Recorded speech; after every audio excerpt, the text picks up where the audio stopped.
Welcome to the Lila Life Show. I'm your host, Linda Andrews, and you've tuned in to the right place to uplevel in your life and business. Enjoy the show.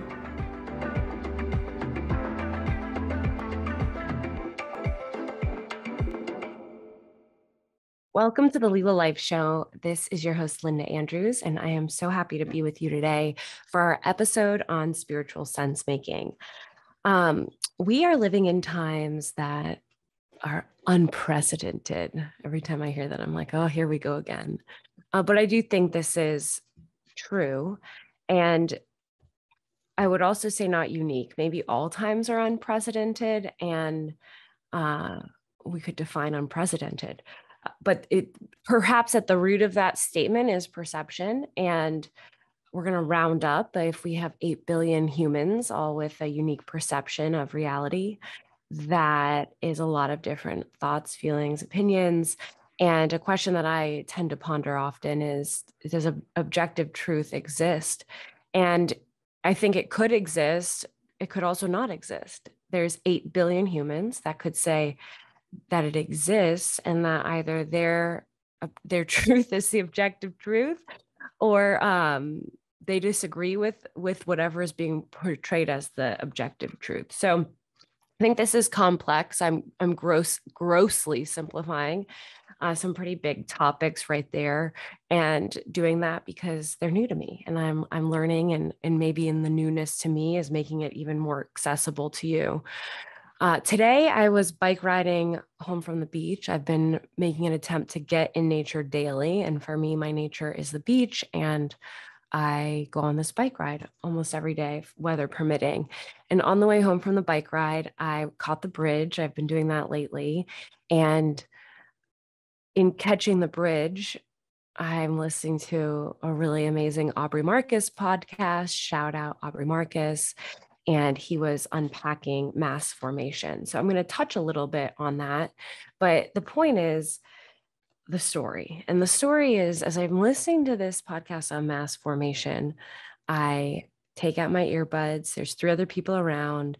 We're all like smiling and starting to talk, right? People are commenting. The boat that was going under the bridge was quite unique. And that, it's these 3 other people, and they're like, wow, like, look at that boat. It looked very industrial. It looked like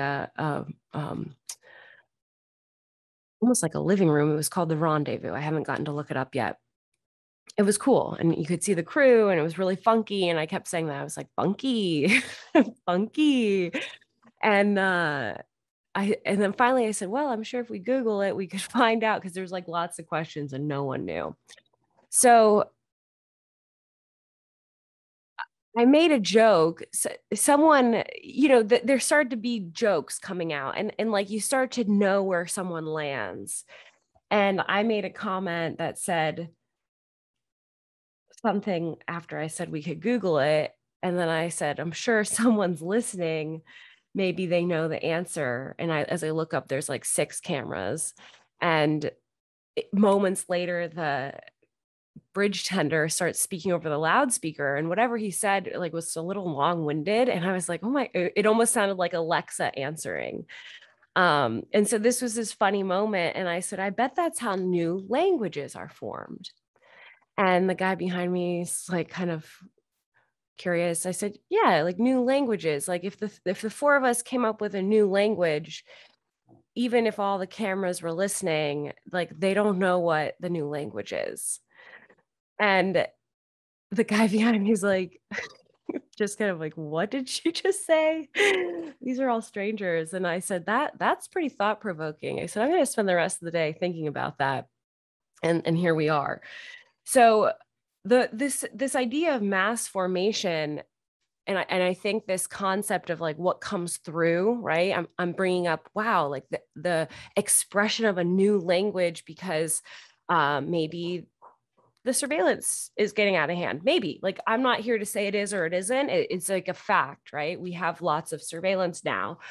So it's connecting this all to mass formation over times, and you can go down the mass formation Google route when you want to, but we have these statistics that show over time, there tends to be 3 groups of people and three, we'll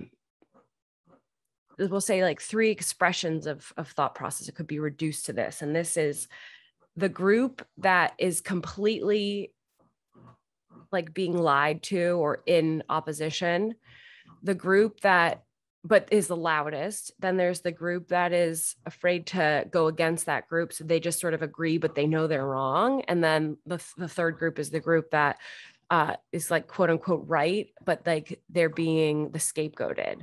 And so you can use that brief explanation to consider what's going on in present day events. But when this mass formation has happened in history, there's things like the witch hunts. And that's when in some communities, all women were killed. There was such paranoia that they were all witches and they were all killed, which is a whole other thread and rabbit hole of the feminine, like some of the wounds of the feminine, but we'll save that for another time. So in contemplation of this idea of mass formation, when,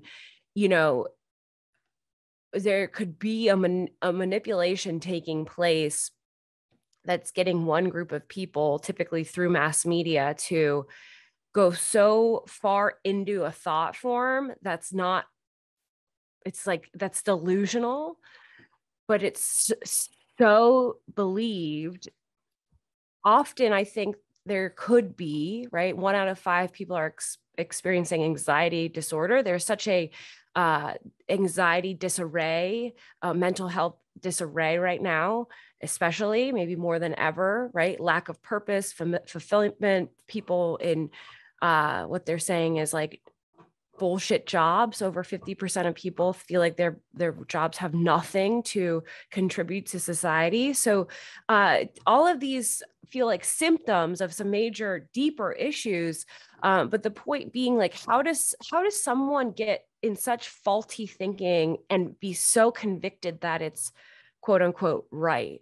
And this isn't simple. This isn't like it's because da, da, da, da. There's many complex factors as to why. I think a lot of it could be a result of complex trauma.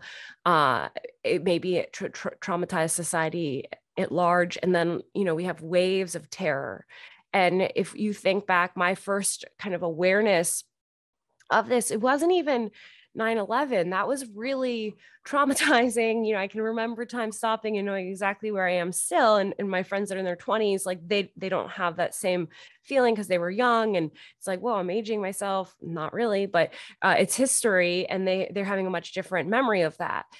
But before 9/11, there was like for the first time ever, war was televised. And I remember as a little girl, I was in my like 10 to 13-year-old ages there, and I was terrified.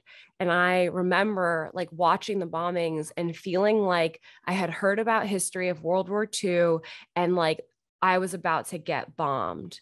I remember that.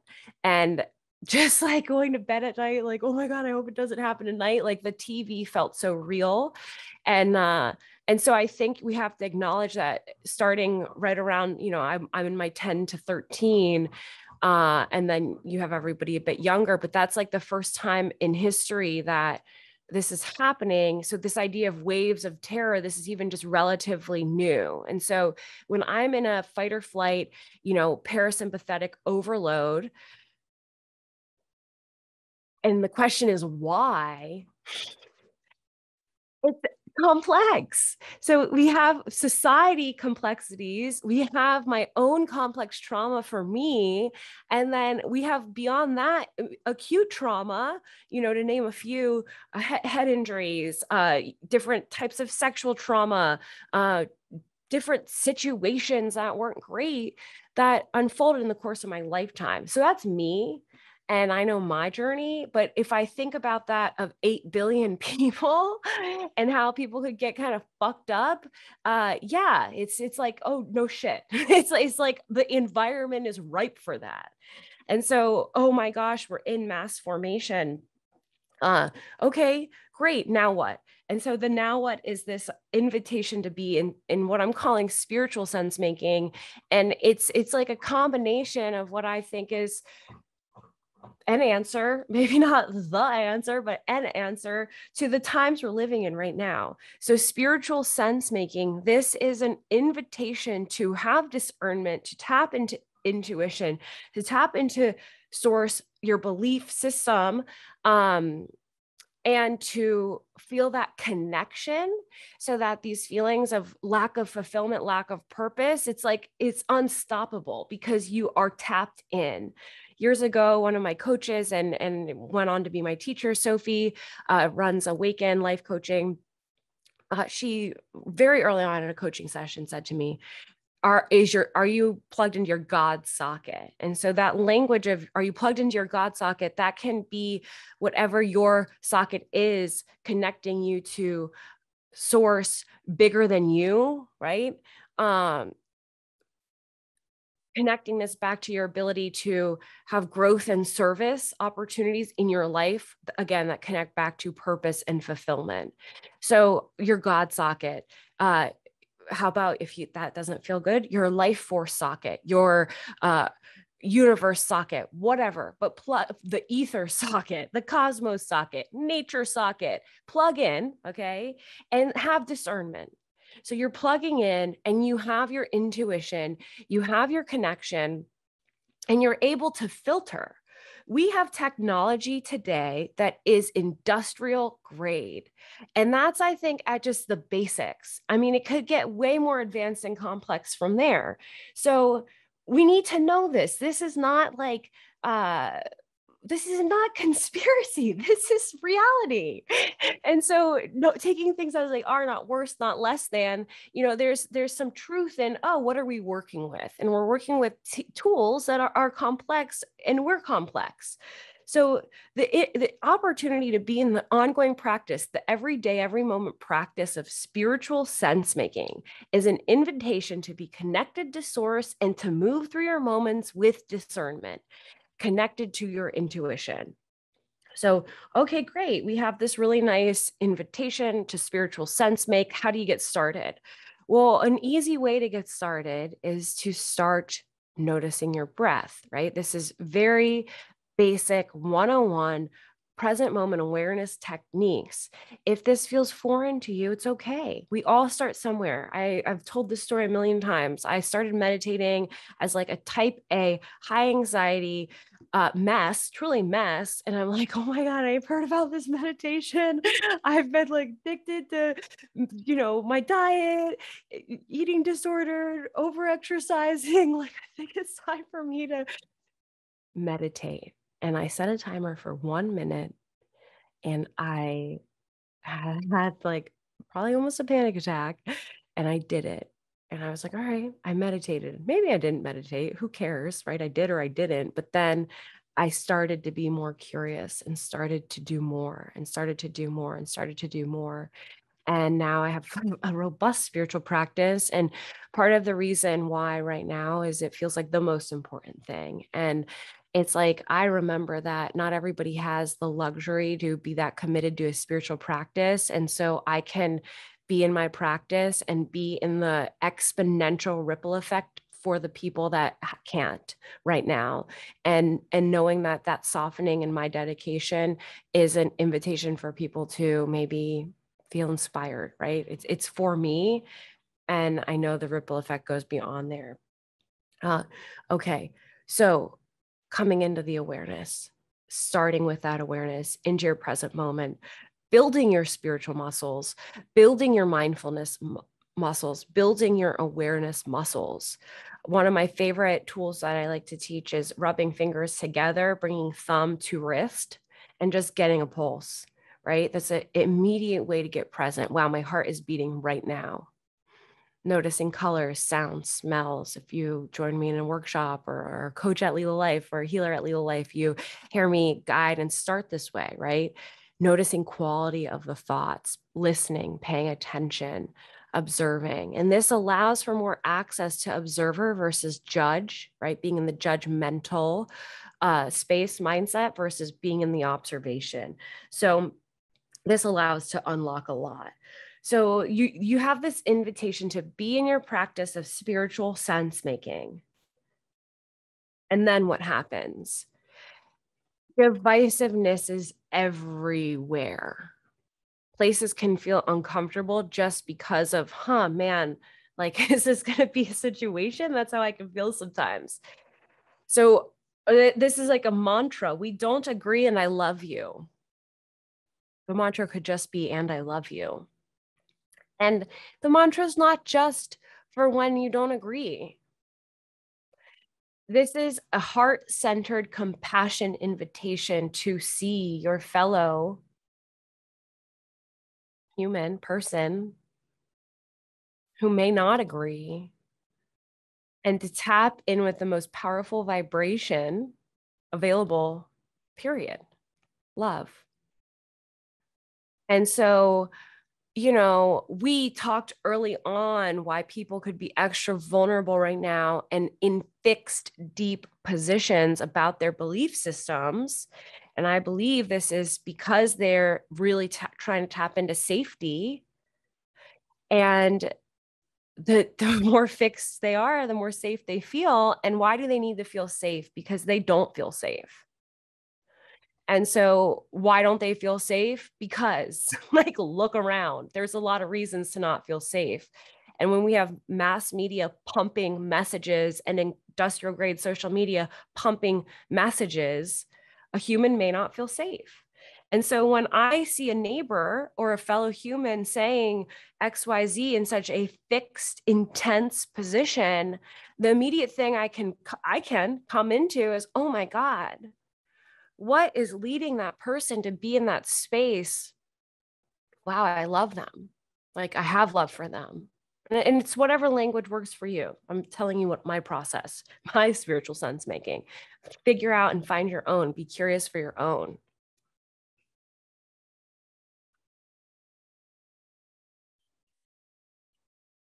There's room for all of us to have compassion for all the sides that are emerging. I think we're in this great social experiment right now of life where there's all these things coming to surface with all these viewpoints, and it's like they're all colliding right now. And I know if you're into astrology, there could be reasons for that. If you're into your religion, there could be reasons for that. If you're into science, there could be reasons for that. And a lot of these reasons may all also collide and overlap in their complexities and be telling very similar stories. Uh, Perhaps everything before this moment led to this moment. And so then this moment is a perfect expression of all those other things.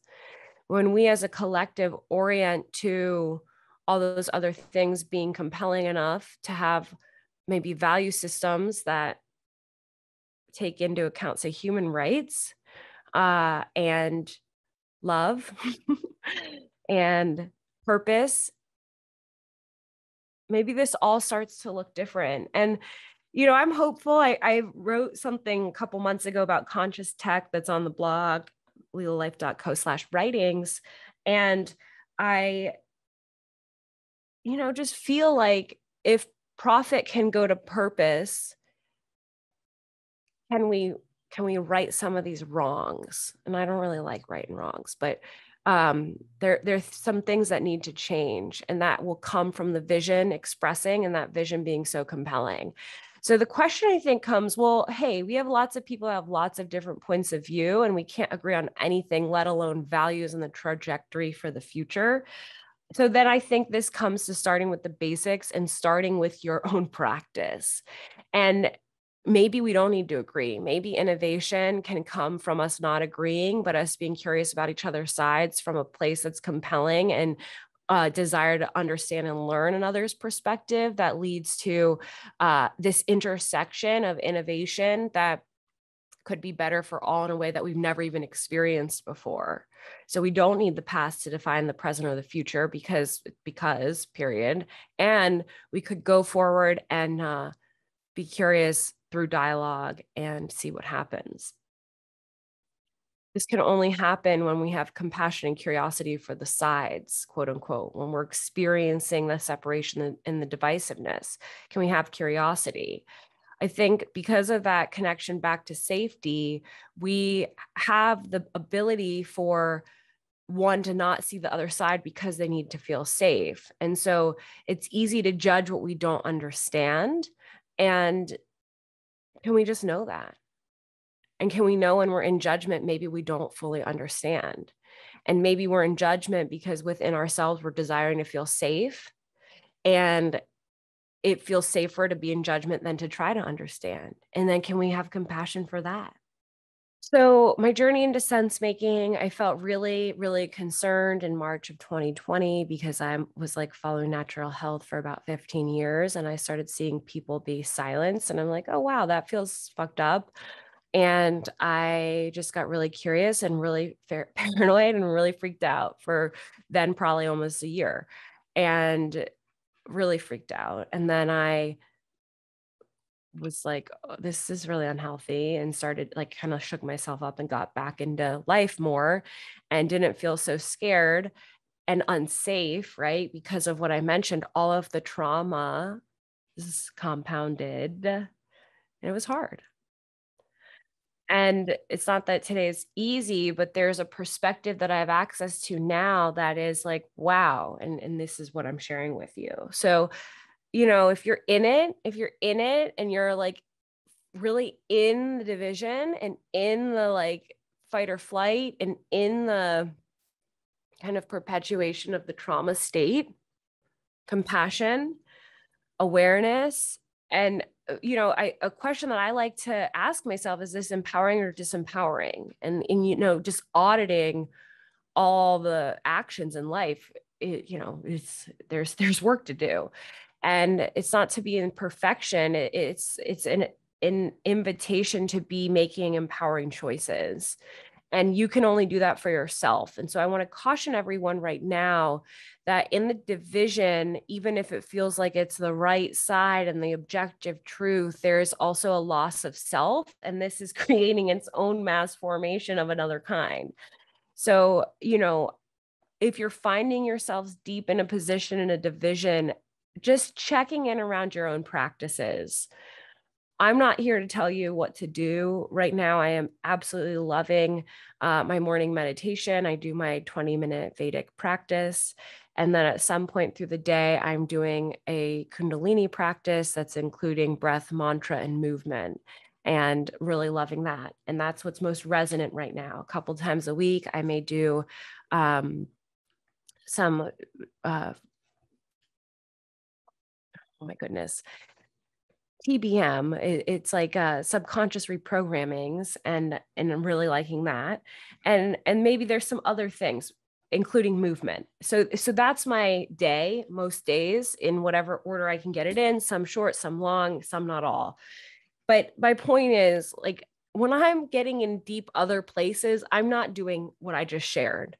And when I'm doing what I just shared, I'm not getting in deep fixed positions. So holding yourself accountable to where you at with your practices, where you at with your connection to purpose, to source, and take some time to do some inventory around that. Zooming out for a moment, right? The 8 billion person world that we have. I'm actually quite skeptical that that number is accurate, but don't tell anyone. I just would love to know, like, how, to me right now, it's like, if we're gonna peek under the hood, why not peek under the hood of everything? And to me, that would be population numbers. But nonetheless, zooming out, right? So we have this ever expanding galaxy. We have the world that we live in. And I'm going to stop there because everyone has a different belief about everything. So I might have said many things today that make you uncomfortable. It was not an effort to do that. Right now, it's to ask you to zoom out. I have a client that once said to me, I don't really like thinking about space. It's overwhelming. And I get that. And, when I was a little girl, I used to cry myself to sleep thinking about what happens at when you die and just picturing black, and that was me raised in very, very conservative religion. And that's what I would do every night for all of sixth grade. Throwback. So this zooming out, if it feels safe for you, to invite perspective and to invite the understanding that wherever you are today is perfect. and you get to do your best each day, and your best changes every day. And there's a fluidity to all of this, and there's a learning to all of this, and there's grace in all of this for everyone. And can you really digest and wrap your arms around that? You know, there may have been horrendous things that you experienced in the past year and in your life. And this is an opportunity right now to, as you get in your own time and space to acceptance, move through healing. And this framework that I'm introducing to Lila Life is heal, be, create. So we're cleaning up the past, we're showing up in the present, and we're creating into our future. And those things don't have to happen in that order. They don't have to happen one, then the other, right? They're all happening. And so the grace to be in the process that you're in for each of those. And you may not feel like the word heal even feels resonant, that you have nothing to heal from. I'd love to hear why, but, you know, and then the be, maybe you really have a hard time showing up in your moment. So cultivating some practices and using tools to be in your moment. And then the create, that your compelling future is really dialed in, and you're accessing intuition and creativity to create. We have some podcast guests coming on talking about creating, and allowing yourself to do that. And it's practice. I started painting this week. Practice, right? And understanding that some of these different systems and practices parallel to others, and that helps you unlock other things. So if there's something on your heart or mind coming up that's like, you know, I really need to get back to whatever it is, get back to it. That is what I have for you today. Thank you so much. I hope whatever you needed landed. If there's someone in your life that this would feel resonant for, please send away. And we are re-releasing the collective. So right now you can get in to the collective, the Lila Life Collective, for $11 a month. There is a annual option and a lifetime option. And we're going to be following this framework of heal, be, create. And with that, our coaches, healers, and also our preferred partners will have content available for you to be in your daily practice, to learn something new. And the way we have this set up is to have foundation and then to have maintenance. We have really fancy branded names for those, but I just want you to think of foundation and maintenance. So maybe healing practices are brand new to you. So taking the foundation level of a healing practice workshop is going to be best for you inside the collective. And then we have different modalities. So we have writing, meditation, breath work, visioning, movement, and a few others. And so you can see that identifier when you go to sign up for that workshop. We're very excited about this. Our coaches and healers are definitely feeling, you know, aligned to this. And if you need to talk with a coach, reach out to team at Lila Life and we'll get you set up. You can book directly with our coaches for a one-on-one call on the website. And we are bringing on new coaches. So if you know someone that's in transition right now that has some gifts as a coach or a healer, please, please, please connect them. You can connect to me directly, linda@lilalife.co. And I'd love to have a conversation with them. So I wish you so well today. Thank you for my little ad at the end. Many blessings, and we'll see you next week. Thank you so much for tuning in. I hope you enjoyed today's episode of the Lila Life Show. Be sure to share, like, and comment. Tune in next week. And if you're not already a member of the Lila Life Collective, you'll want to be. So take a look in the show notes and be sure you sign up today. Have a beautiful day.